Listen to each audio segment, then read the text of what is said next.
What's up, motherfuckers? Welcome back to High Crime, a show where I get very stoned and talk about a fucked up serial killer. Something for your mind. Something. Boy, do I have it for you today. And I know I say that every time, but it's true every time. And I'm wearing a vest, so you know I'm fucking serious. So we're switching it up a little bit today. I am not taking an edible because I ran out. And so I'm gonna smoke. That was weird. This is one of my favorite cards ever. It is Maui Wowie by Bloom. It's just, to me, the perfect high. Like, I feel like I'm on a beach. So I'm gonna smoke a fuck ton of this. As you can see, it's practically gone. That's fun. I don't have a problem. Let's do it.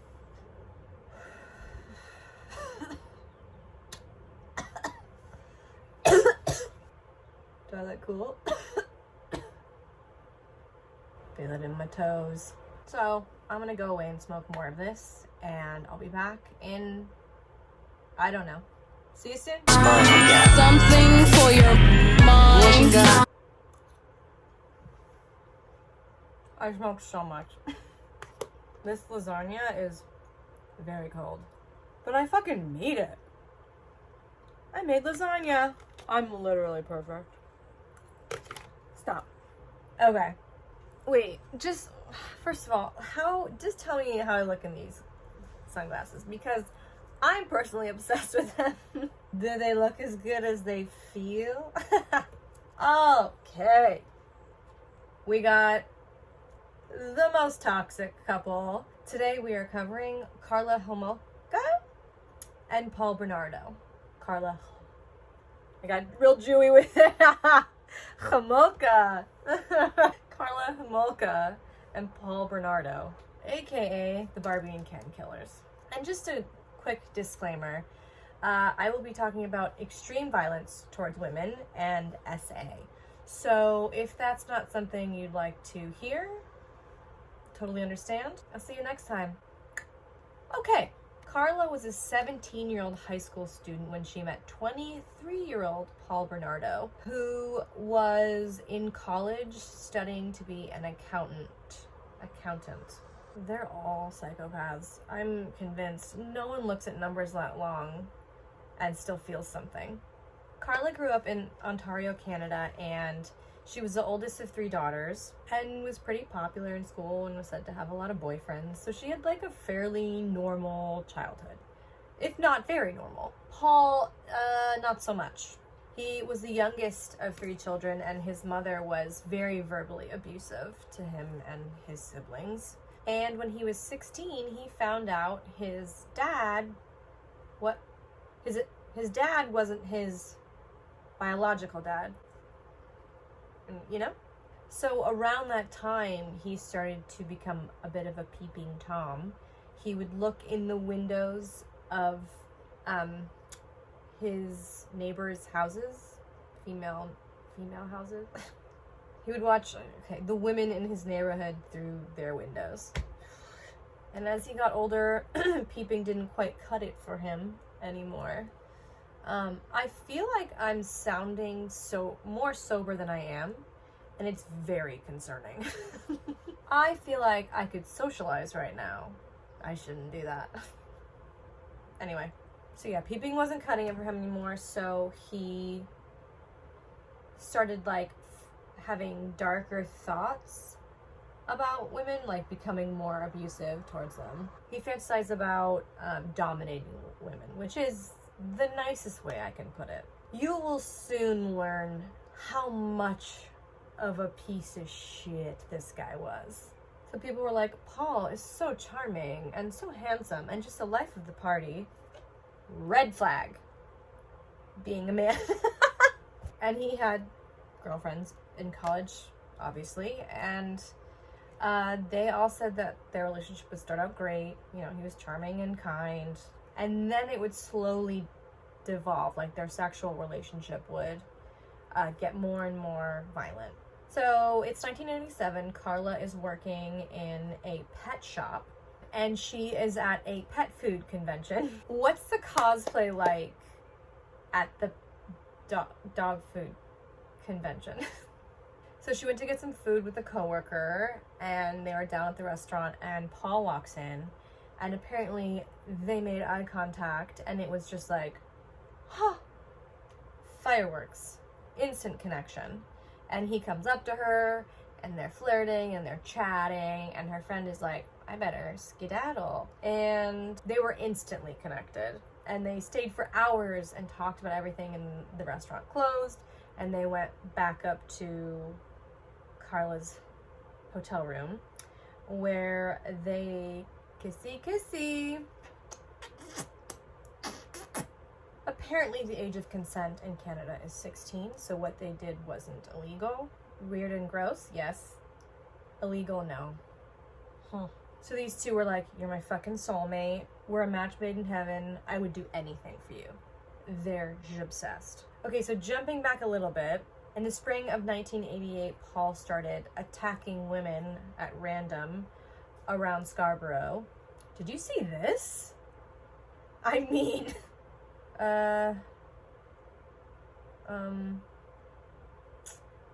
it's gone. I could look down at my notes, but they're so far away. Okay, 5, 6, 7, 8. By May, there were 7 different attacks in the Scarborough area. Wow, I really nailed that one. Let's take it again. By May, there were 7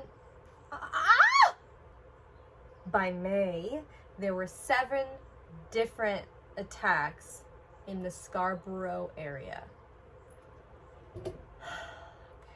The media dubbed this unknown assailant the Scarborough Rapist. Remember, Paul and Karla had met in 1987, so by the time they met, there were already 3 victims. But Karla didn't suspect Paul at all because their relationship was perfect and he was perfect and like, whatever, he's a tool. But okay, so Karla graduated high school in 1989, and Paul started to get abusive with her, and she would tell her friends that he was verbally abusive, and it would get into like these big fights, and then he would say, I'm so sorry, and she would forgive him, and then it was just a cycle. Sounds super healthy. They should break up, right? Wrong. They should get engaged, which they did in December of 1989, and they set their wedding date for 1991. In May of 1990, the police released a sketch of what they think the Scarborough Rapist might look like, and shocker, it looked just like Paul. And even his friends were like, did you see that? That looks like Paul. And his best friend went to the cops and was like, this looks like my bro. So they were like, okay, let's go talk to this dude. So they talked to him, and he willingly, so annoying, he willingly gave them his DNA. But, and this is so annoying, there was like a backlog of DNA kits to be sampled, DNA samples to be tested. So his DNA sample sat there for years. So he probably got freaked out and skedaddled to Karla's family's house, where she also lived. And obviously, because Paul moved out of Scarborough, there were no more assaults in Scarborough, and they started popping up in St. Catharines, which is where they were now. But even that didn't convince Karla and her family that Paul was the Scarborough Rapist. The family adored him, especially Karla's younger sister, Tammy, who was 15. And Paul started to develop violent thoughts towards Tammy. So he went to Karla and he was like, look, you're great, but there's something you can't give me, and that's your virginity. So he was like, the next best thing would be Tammy. And he pressured her into, he pressured her, he pressured her into giving him Tammy's virginity. And remember, Karla is obsessed with this fuckboy, the fuckiest of boys. She was like, okay. They came up with a plan to drug Tammy so Paul could have sex with her. And apparently, this was Karla's Christmas present to Paul. Fuck these people. Fuck them straight to heck. So, December 23rd, 1990, Karla's family goes to bed, and Paul and Karla are like, Tammy, stay up with us. We're gonna make some drinks. We're gonna have fun. So, Karla goes to make drinks, and she put crushed up pills in Tammy's drink. And so Karla worked at a pet shop, and she got a hold of some animal tranquilizers. So she put animal tranquilizers in her sister's drink. And she also had a rag with an anesthetic called halothane on it. So Karla covered Tammy's nose and mouth with the rag. So she like overkill on this. Like, there's got to be some, like, I don't know, jealousy or some, I don't know. I really want to call my sister. I would never do that to her unless she wore one of my things. And then Paul essayed her, and then he says to Karla, your turn. And she did. She assaulted her sister. Monsters. They also recorded the whole thing. But then Tammy started to vomit and choke, and they got freaked out and quickly dressed her and hid the camera and called 911. And they were like, she just passed out from partying too hard. So Tammy was taken to the hospital where she was pronounced dead. Fuck these people. So the doctor noticed that Tammy had a burn around her mouth where Karla had put the rag. And when Karla and Paul were approached about this, they were like, oh, that's just a rug burn from when we tried to revive her. So Tammy's death was ruled natural causes. She died of natural causes. And that's a load of horse shit. She's 15. Karla's parents were obviously devastated, but they just thought it was a tragic accident. They didn't suspect their daughter and Paul at all. So they move into their own place. And that's when Paul's abusive behavior began to escalate. And Karla would threaten to leave. And he was like, I'm just going to show everyone the tape and tell them you were involved in your sister's murder. And so she was like, right. And she would go back to him. And he would also joke with her that he was a Scarborough rapist. Like, so 2 weeks before their wedding, Paul brings home a surprise for Karla. And that surprise is a 14-year-old girl named Leslie Mahaffey. Paul had kidnapped her from her own front yard. So they kept her captive for 24 hours and did the same exact thing they did to Tammy. They did the same to Leslie that they did to Tammy. And then they strangled her and dismembered her body. So they took different parts of her body and mixed them in with concrete and then threw them in the lake. So Paul and Karla get married 2 weeks later in what I can only assume is the tackiest wedding. And that same day, a fisherman came across Leslie's body parts in the lake. And the police could not figure out who killed this girl, so they brought in the same FBI profiler from the Scarborough rapist case, and they didn't make the connection between the two. I don't know why. I don't know why. And they had no leads.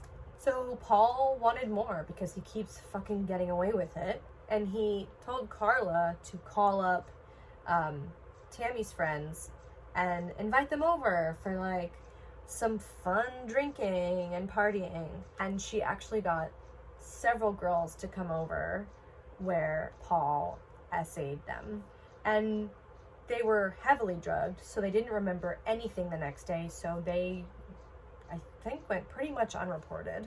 In 1992, they kidnapped Kristen French. So she was reported missing, and Some witnesses said they saw her in a church parking lot. Some witnesses said they saw her in a church parking lot talking to two people in a beige Camaro. Camaro. So the cops searched everywhere for this beige Camaro. But unfortunately, the witnesses had got it wrong. And it was actually a gold Nissan. So. Oh my god! Fucking Apple Watch. Oh! My heart's a thumping. So they kept Kristen captive for days, and then they strangled her to death. And someone found Kristen's body in a ditch 30 miles away. So a few months later, I think, I'm not sure, Paul sent Karla to the emergency room because he attacked her with a torch. So Karla was finally like, I'm done. And she left him. And around the same time, his DNA was finally being tested. And he was identified as a Scarborough rapist. So the cops reach out to Karla. And she goes in for questioning, thinking it's just about her assault, not any of the murders or anything. And then they start to question her about the murders. And she is like, nope, nope, nope. And then goes home, breaks down, confesses everything to her family. And they're like, you need to get a fucking lawyer. So she gets a lawyer, and in exchange for a more lenient sentence, she will testify against Paul in court. So she's telling them everything, and there's like a video of her going around the house, I guess, saying like, this is where we did this with this girl, and this is where we did whatever. And they're in the bathroom, and she's like, this is where we dismembered the body. And has anyone seen my perfume? I had a lot of perfume samples in here, and like, now they're gone. Like, yikes, girl. It's so annoying. And she didn't really show a lot of emotion throughout this entire thing, except for a few examples. And in court, when she started talking about these champagne flutes that Paul would use to drug the girls, she got really upset because she was like, and he always uses those, and those are just for special occasions. And it's like, you're upset about that and not the fact that your husband / you essayed and murdered this girl. Like, that's not what I told you. I told you you'd get mad. They are the worst. So Karla told the court that Paul forced her to do all these atrocious things. Atrocious things. And Karla was just a victim. Also, she told the police that everything was recorded. So when Paul was arrested, they went to search the house for the tapes, and they searched for 71 days and could not find the tapes. So without the tapes, there's no physical evidence linking Paul to the crimes, so they relied heavily on Karla's testimony. That's why they gave Karla such a sweet deal. Just checking on my lasagna. So Karla was convicted on manslaughter charges and was sentenced to 12 years in jail. 12 lifetimes isn't enough for this woman. Paul pled not guilty, but prosecutors found the tapes, and they showed that Paul was indeed a monster, but it also showed that Karla was a monster. But she already had her plea deal and was sentenced. I don't really know how it works. I don't know. But Paul's defense team was like, you don't see him murdering anyone on the tapes. And so Paul was like, that's because Karla murdered everybody. True love. When Karla testified at Paul's trial, she claimed she had battered spouse syndrome. Yes, she was abused by Paul, and that's fucking awful. But she's way more of an accomplice in these tapes than a victim.